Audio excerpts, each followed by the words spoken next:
Hi, welcome to iTech YouTube channel. In this video I'm going to show how to install VMware tools on Ubuntu OS.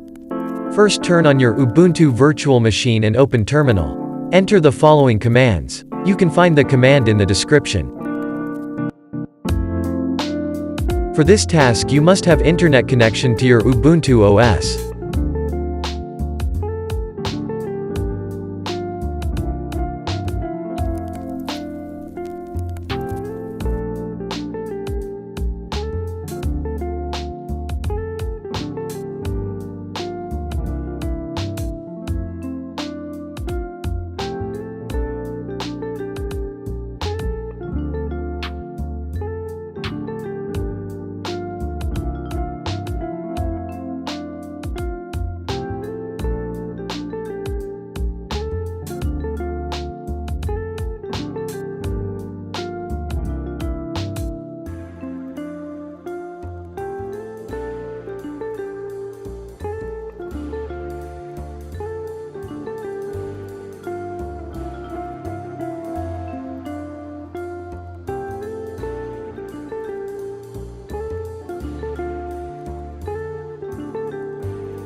Done. You have successfully installed VMware tools on your Ubuntu OS.